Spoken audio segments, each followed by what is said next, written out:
ngerasa ngelawan ego? Sering ya? Pernah live group?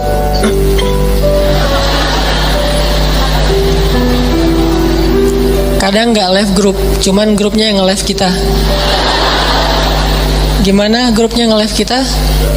Tadinya grupnya rame, chat, broadcast, segala macem, tiba-tiba sepi.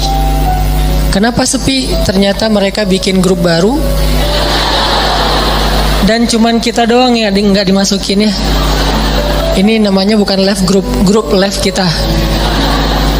Saya pernah ngerasain kayak gitu. Kenapa ini sepi nih? Ternyata bikin yang baru. Adminnya mantan. Enggak, bercanda.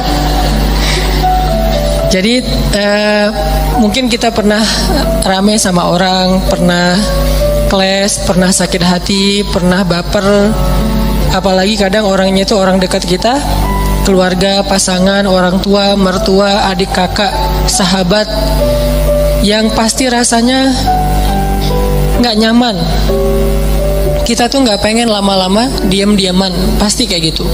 Cuman kok nggak ada kekuatan ya untuk bisa memulai bicara duluan, mungkin nyapa duluan, atau senyum duluan, atau say hi duluan, ngejapri duluan. Kok nggak ada kekuatan kayak gitu? Yang terjadi justru kita kayak pasif nungguin dan berharap dia duluan yang nyapa kita. Diam-diam sebetulnya berharap, tapi nggak pengen kita yang duluan. Nah, ini namanya ego nih. Hati kita secara jujur sebetulnya pengennya udah deh nggak usah gini-gini amat, nggak usah diam-diaman terus, udah deh kita mending netral lagi, biasa lagi, cair lagi dengan geng kita, mungkin geng kecil yang dari SD, SMP, SMA udah barengan, terus baru pisah, nikah dia duluan, kita tinggal sendiri misalnya. Kan suka kayak gitu tuh, ada baper-bapernya, nggak pengen lama-lama. Tapi yang terjadi udah lebih seminggu nggak ada yang duluan datang untuk menyapa, karena dua-duanya menjaga ego. Berat rasanya untuk ngelawan ego dalam diri sendiri. Ini sering terjadi dalam kehidupan kita. Dan yang lebih fatal lagi dengan orang tua nih. Sampai kalau dengan orang tua atau dengan mertua lebih berat lagi tuh. Kadang dengan pasangan aja bisa kayak gitu. Kita berharap udahlah cair lagi, ngobrol lagi kayak kemarin, tapi ada rasa berat pengen yang duluan. Nah, gimana cara kita bisa menjaga melawan ego kita sehingga tetap bisa menjaga silaturahim, menyambung silaturahim, berdamai dengan orang-orang yang dekat dengan kita selama ini ketika ada masalah. Ini pembahasan yang luar biasa penting. Walaupun mungkin kita udah pernah baca hadis-hadisnya, pernah dengar ceramah-ceramah tentangnya, setidaknya hari ini kita pengen refresh lagi semangat kita untuk melawan ego. Melawan ego itu dalam kehidupan kita tuh ada banyak macam, teman-teman. Pertama, melawan ego ketika kita harus mengakui kesalahan kita. Ini berat nih. Mengakui bahwa kita salah itu berat. Dan yang membuat kita sulit mengakui kesalahan kita, walaupun secara jujur di dalam hati kita nyadar kalau kita tuh salah, tapi nggak pengen ngaku, itu pasti ego. Nah, ada satu kisah yang luar biasa. Kisah ketika Nabi SAW selesai perang Khaybar. Perang Khaybar itu perang paling besar antara kaum muslimin dengan orang Yahudi di Madinah. Ini paling besar dan bisa dibilang perang terakhir Nabi SAW. Setelah itu udah kayak nggak ada lagi perang-perang yang sulit. Ini perang Khaybar. Perang Khaybar, setelah selesai perang, ada beberapa tawanan perang. Salah satunya adalah calon istri Nabi orang Yahudi. Siapa namanya? Sofia. Jadi salah satu tawanan perang Khaybar itu adalah Sofia. Suaminya terbunuh dalam perang Khaybar, saudaranya terbunuh dalam perang Khaybar, ayahnya terbunuh dalam perang Khaybar, pamannya terbunuh dalam perang Khaybar, keluarga besarnya banyak yang terbunuh dalam perang Khaybar. Dan cuman mungkin bisa dibilang dia sebatang kara yang selamat dalam perang Khaybar dan jadi tawanan kaum muslimin. Akhirnya Nabi datang ke tenda para tawanan perempuan, Nabi mencari tahu di mana Sofia karena dia anak kepala suku.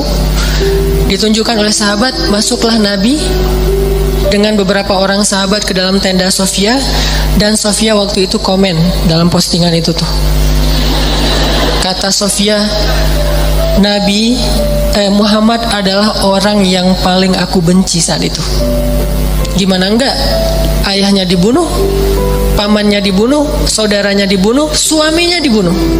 Keluarga besarnya banyak yang terbunuh dalam perang Khaybar. Sehingga kata Sofia, Muhammad adalah orang yang paling aku benci waktu itu.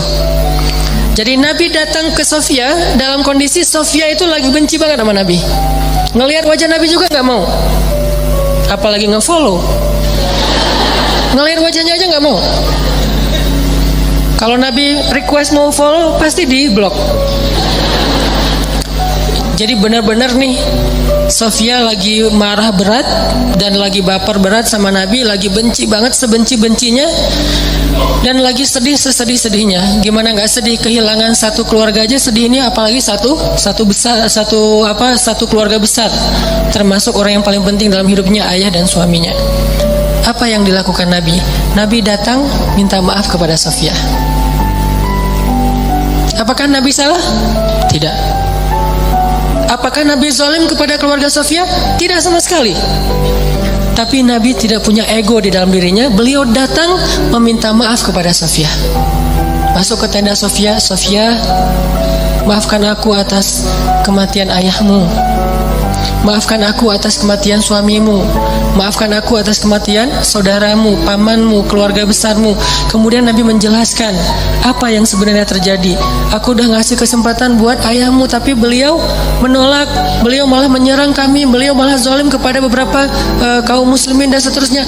Nabi menjelaskan, meminta maaf, menjelaskan, meminta maaf, menjelaskan, meminta maaf, terus menerus sampai akhirnya luluh hati Sofia, dan tiba-tiba Sofia menjadi jatuh hati kepada Rasulullah SAW. Lihat luar biasanya Nabi dalam meminta maaf. Bukan maaf ya, udah selesai pergi. Enggak, beliau minta maaf sampai Sofia jatuh hati pada beliau. Itu gimana caranya tuh? Orang yang tadinya benci banget jadi cinta banget. Sehingga kata Sofia, beliau terus meminta maaf dan menjelaskan, meminta maaf dan menjelaskan, meminta maaf dan menjelaskan, sampai akhirnya beliau menjadi orang yang paling aku cintai di muka bumi. Ini luar biasanya akhlak Nabi SAW. Jadi Nabi itu bukan hanya bisa bikin orang yang lagi bete jadi happy, malah orang yang jadi lagi haters banget jadi followers dan fans berat. Bukan fans lagi, loversnya jadi pencinta. Ini artinya ada pelajaran gimana melawan ego, mengakui bahwa kita salah, walaupun posisi Nabi sebetulnya beliau nggak salah. Namanya perang pasti ada adu fisik segala macam. Lagian kalau kita baca kronologis cerita perang Khaybar, maka kita akan lihat bahwa Nabi itu udah toleran banget, udah ngasih kesempatan banget, udah ngasih banyak tawaran-tawaran yang nggak harus perang deh, udah kita damai aja. Tapi mereka nggak mau. Akhirnya nggak bisa dihindari, terjadilah perang. Kalau kita baca kronologis panjangnya perang Khaybar. Tapi dalam kondisi Nabi nggak bersalah, Nabi nggak zolim, Nabi nggak pernah mencurangi hak orang lain, Nabi masih datang kepada perempuan ini untuk meminta maaf. Gimana dengan kita yang mungkin kondisi kita nggak seperti Nabi yang suci, yang maksum? Pasti ada salahnya kita.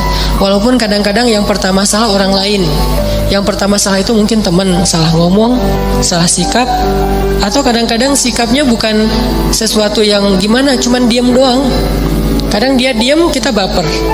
Akhirnya bapernya tuh berlarut-larut sampai keinget lagi yang dulu-dulu, jadilah diakumulasi jadi rame.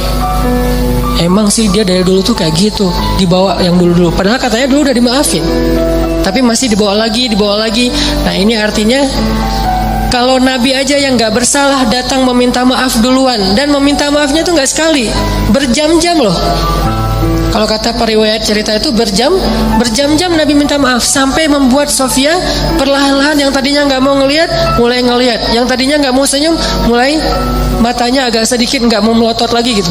Terus lama-lama Sofia mulai antusias, lama-lama Sofia tersenyum dan kemudian Sofia malah luluh hatinya, bahkan jatuh hati kepada Nabi.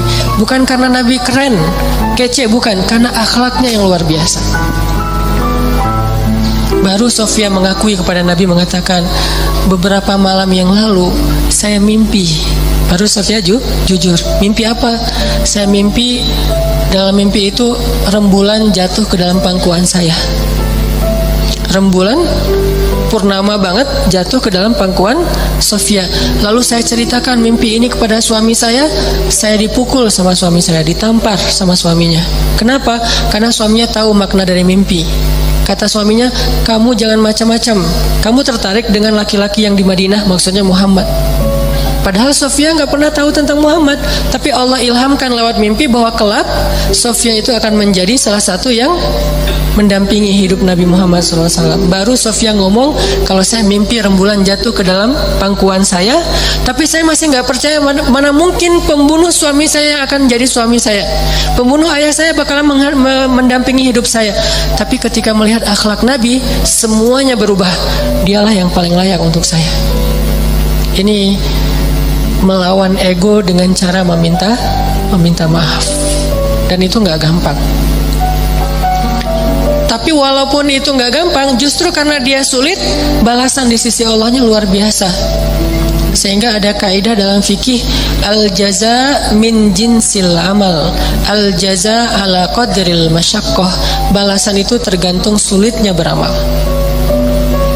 Balasan itu tergantung sulitnya beramal. Makin sulit dalam beramal, makin besar balasan di sisi Allah Subhanahu wa taala. Jadi kalau kita ngerasa meminta maaf, mengakui kesalahan itu adalah hal yang berat, yang sulit, berarti itu ibadah yang luar biasa pahalanya. Lebih gampang mana coba saya tanya? Meminta maaf atas kesalahan kita dengan sholat sunnah qobliyah 2 rakaat. Lebih gampang sholat sunnah. Bahkan terkadang lebih gampang tahajud daripada minta maaf. Kadang-kadang lebih gampang melaksanakan tahajud. Ada orang tahajudnya rajin tapi nggak pernah mau ngaku kalau dia salah. Kan berarti lebih sulit meminta maaf ya. Maka dari itu menjadi salah satu indikasi bahwa meminta maaf dalam kondisi tertentu pahalanya lebih besar daripada ibadah tahajud. Kenapa? Karena dia lebih sulit. Al jaza'u ala qadril masyaqqah. Balasan itu tergantung tingkat kesulitan dalam beramal. Ada 2 orang yang datang ke masjid. Yang satu jarak rumahnya cuma di sebelah masjid, yang satu lagi jauh dari masjid. Kemudian kondisinya hujan, sehingga dia hujan-hujanan datang ke masjid dingin, berdiri di shaf pertama di belakang imam, barengan nih. Tapi pahalanya beda, tergantung apa? Tergantung kesulitan. Yang satu dekat masjid, pahalanya pahala berjamaah. Yang kedua jauh dari masjid, pahalanya berjamaah dan effort yang lebih. Begitu juga kita ketika kita ngerasa ada ego yang harus kita lawan. Makin berat ego yang harus kita lawan, makin besar pahala dari ibadah itu. Ini namanya meminta maaf, nggak gampang. Bahkan Nabi SAW kadang meminta maaf kepada pasangannya, kepada keluarga besarnya, kepada sahabatnya kalau beliau pernah menyakiti mereka. Buktinya apa? Sebelum Nabi wafat, dalam kondisi sakit berat, Nabi itu lagi meriang, lagi gigil gitu. Tiba-tiba Nabi berdiri dalam keadaan yang nggak gemetar gitu, nggak kuat berdiri. Nabi berdiri di depan mimbar. Nabi mengatakan, wahai sahabat-sahabatku, wahai sahabat-sahabatku, kalau aku pernah menyakiti kalian sebelum ini, maka maafkanlah aku. Jika kalian ingin mengambil hak kalian untuk membalas, maka balaslah sekarang, karena mungkin ini adalah pertemuan kita yang terakhir. Bayangin seorang nabi yang jasanya itu udah lebih daripada ibu ke anak kan? Jasa ibu ke anak masih kalah dengan jasa nabi kepada umatnya. Kalau ibu ke anak jasanya apa? Mengandung, melahirkan, menyusui, membesarkan. Kalau jasa Nabi bukan cuma di dunia, tapi juga di akhirat. Nabi itu paling berjasa dalam hidup kita, bahkan lebih daripada orang tua kita. Orang tua kita nanti di akhirat ninggalin kita loh. Begitu bangkit dari kubur, semuanya jalan sendiri-sendiri. Bahkan kalau kita dikuburin satu kuburan dengan pasangan kita, cinta sejati nih, pengen satu kuburan berdua, nanti begitu bangkit tetap aja nggak saling menolong, bahkan saling meninggalkan. Kenal nggak? Kenal. Jadi pas kita bangkit dari kubur, baru dihidupkan kembali, kita ngeliat ke sebelah, ada dia di sebelah. Itu pasangan kita banget tuh. Bahkan bukan mantan, emang dia istri kita atau suami kita, nggak ada dendam gitu, masih ada rasa kasih sayang gitu. Bangkit dari kubur ngelihat pasangan kita, sama sekali kita nggak mikirin untuk menolong dia, pergi aja sendiri. Dia juga gitu, pergi sendiri. Yauma yafirrul mar'u min akhihi wa ummihi wa abihi wa sahibatihi wa bani likulli imri'in minhum yauma idzin sya'nun yughni. Hari ketika seorang ibu ayah meninggalkan anaknya, ketika istri suami meninggalkan pasangannya, ketika adik kakak meninggalkan saudaranya, ketika sahabat karib meninggalkan sahabatnya, setiap orang sibuk hanya dengan urusannya sendiri-sendiri. Cuman satu orang yang hari itu peduli kepada kita. Bukan ayah kita, bukan ibu kita, bukan istri kita, bukan suami kita, bukan guru kita, bukan sahabat kita, bukan geng SD kita, bukan teman satu grup sama kita, bukan siapapun. Terus siapa? Rasulullah Shallallahu Alaihi Wasallam. Cuman Nabi yang paling sibuk di hari itu. Nyari-nyari kita, terus minta ke Allah, ya Allah selamatkan dia. Nyari lagi, ya Allah selamatkan dia. Terus saja sepanjang waktu. Jadi Nabi itu orang yang paling berjasa. Jadi walaupun kalaupun beliau pernah menyakiti, ya sudah hak beliau untuk dimaafin.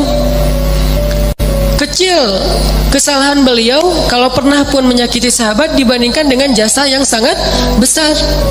Dan gak mungkin juga Nabi sengaja menyakiti, pasti gak sengaja. Tapi dalam kondisi kayak gitu Nabi masih minta maaf. Bayangin, seorang Rasul, utusan Allah, kekasih Allah, minta maaf kepada umatnya. Terus siapa kita sebagai suami harus merasa ego meminta maaf kepada istri? Apakah kita lebih mulia daripada Rasulullah? Siapa kita sebagai istri merasa ego meminta maaf kepada suami? Apakah kita lebih mulia daripada Rasulullah? Meminta maaf kepada orang tua, meminta maaf kepada anak, meminta maaf kepada mertua, teman dan seterusnya, apakah kita lebih mulia daripada Rasulullah yang udah sempurna? Tapi beliau tetap meminta maaf kepada umatnya. Nabi berdiri dalam keadaan susah payah. Padahal Nabi kalau pengen minta maaf bisa aja mention aja lah, nggak usah harus ketemu orangnya kan ya. Tinggal add siapa minta maaf ya, udah. Nabi bisa telepon, Nabi bisa japri, Nabi bisa ngutus orang, kasih tahu ke dia saya minta maaf, atau suruh ngumumin sama kayak Abu Bakar gitu. Abu Bakar berdiri di atas mimbar, wahai kaum muslimin, Rasulullah lagi sakit keras, beliau berpesan minta maaf kalau ada salah kepada kita semuanya. Bisa kan?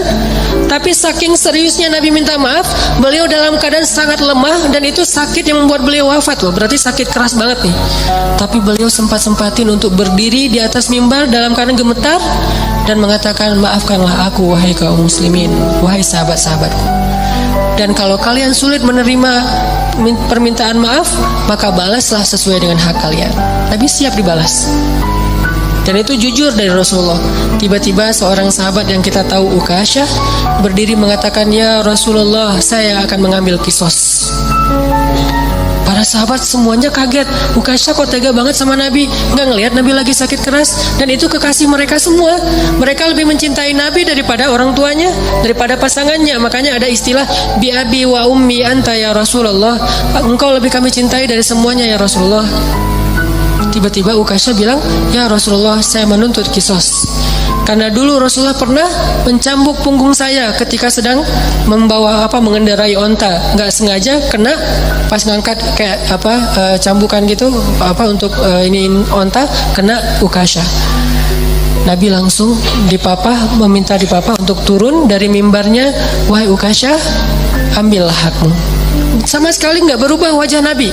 Sama sekali Nabi itu nggak merasa, Ukasyah, ya sih, cuman nggak gitu-gitu amat kali, kan saya lagi sakit. Enggak. Ukasha, kamu nggak ngelihat nih wajah saya pucat kayak gini? Ukasha tega banget sih sama aku. Nggak sama sekali nih, Rasulullah tulus banget minta maaf. Kalau kita kan kayak minta maaf tuh basa-basi ya, minta maaf dengan harapan dia juga ngakuin kalau kesalahan dia lebih banyak gitu. Agak-agak kurang tulus sih, modus banget kalau kita. Kalau Rasulullah itu tulus banget. Begitu Ukasha minta kisos, nah Rasulullah turun dan Rasulullah bilang, tolong ambilkan cemeti untuk Ukasha. Diambilkan oleh sahabat. Terus Ukasha pegang itu, kata Ukasha, ya Rasulullah, waktu itu saya nggak pakai baju. Nabi pakai baju tebal karena beliau lagi meriang. Kata Ukasha, waktu itu saya nggak pakai baju. Nabi langsung membuka baju beliau, nggak pakai baju sama sekali. Kata sahabat, ya Rasulullah, biar saya aja yang ganti engkau. Ya Ukasha, aku aja yang ganti Rasulullah. Kalau kamu mau tambahin aja 10 kali lipat, tapi jangan Rasulullah, kami aja yang ganti Rasulullah. Banyak yang jadi relawan pengen gantiin posisi Nabi. Abu Bakar, Umar, semuanya pengen gantiin. Ukasha diam dan Nabi mengatakan, tidak, itu adalah kewajiban aku untuk Ukasha, itu hak Ukasha. Minggir, pada minggir semuanya. Nangis sahabat melihat Nabi diperlakukan gitu-gitu amat. Seandainya boleh tuh udah digebukin tuh Ukasha, cuman kan nggak boleh karena itu hak Ukasha ya. Pada sebel semuanya. Pokoknya habis ini kita unfollow semuanya, di blok, nggak ada yang boleh ngomong sama Ukasha. Pokoknya Ukasha itu harus dikucilkan. Udah pada sebel semuanya sama Ukasha. Ada yang di sebelahnya, Ukasha apaan sih lo? Kayak gitu-gitulah. Ukasha diam aja. Nabi membuka bajunya, nggak pakai baju sama sekali sehingga kelihatan kulit beliau yang bersih, badan beliau yang mulai kelihatan beliau lemah banget, sakit. Lalu Ukasha mendekat, Nabi bersiap dan Nabi udah pasrah. Kenapa? Karena Nabi tidak mau zalim kepada siapapun. Langsung dibuang tuh sama Ukasha cemetinya, langsung dipeluk oleh Ukasha, dicium punggungnya Nabi oleh Ukasha. Nabi kaget, Ukasha ada apa? Ukasha ada apa? Sahabat juga kaget, apa-apaan sih ini? Makin kaget gitu. Jangan-jangan kalau zaman sekarang mah ya, oh ternyata Ukasha melukin Nabi erat banget dipeluk. Terus kata Ukasha, ya Rasulullah, masalah itu jauh-jauh hari udah saya lupakan. Saya nggak, itu mah nggak penting. Kalau Nabi mau cambukin aja lagi saya 1000 kali, nggak masalah buat saya. Saya hanya pengen kali ini karena Nabi bilang pertemuan terakhir, maka untuk terakhir kalinya saya pengen menyentuh kulit Nabi Muhammad SAW. Tapi nggak usah gitu-gitu amat juga ya kali ya kalau bahasa kita mah. Ini agak-agak unik nih caranya nih. Cuman Allah alam ya kondisi waktu itu, jangan menjudge sejarah. Yang jelas Ukasha meluk, terus Nabi mengatakan kulit yang bersentuhan dengan kulitku maka Allah haramkan dari api neraka. Yang lain pada heboh, oh yaudah ikutan, heboh gitu.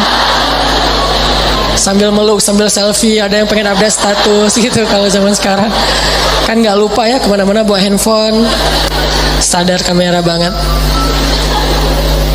Lihat gimana Rasulullah SAW itu serius minta maaf. Padahal salah apa sih Nabi kepada umatnya? Kalaupun ada juga nggak sengaja, lagian jasa beliau jauh lebih besar, tapi masih mau minta maaf. Dan minta maafnya itu bukan nunggu sembuh, bukan nunggu sehat.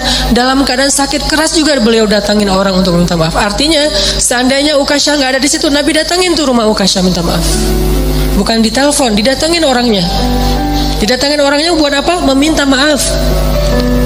Apa yang membuat Nabi begitu luar biasa bisa melawan ego beliau? Iman. Obat ego itu adalah iman. Karena beliau yakin semua yang terjadi di dunia ini nanti akan dipertanggungjawabkan nanti di akhirat. Dan di atas pertanggungjawaban itu ada satu hal lagi. Karena meminta maaf itu adalah salah satu ciri hamba yang dicintai Allah Subhanahu wa taala. Allah tuh cinta banget sama hamba yang senang meminta maaf, baik kepada Allah ataupun kepada manusia. Allah senang banget. Makanya ada istilah li'ajlika rabbi. Apa arti li'ajlika rabbi? Jadikan semua yang kita lakukan itu ini untukmu ya Allah. Kalau karena Allah agak-agak mainstream ya, bahasanya agak kurang berasa. Untukmu ya Allah. Jadi kita meminta maaf. Kenapa saya harus melawan ego saya minta maaf? Ini untukmu ya Allah, saya meminta maaf.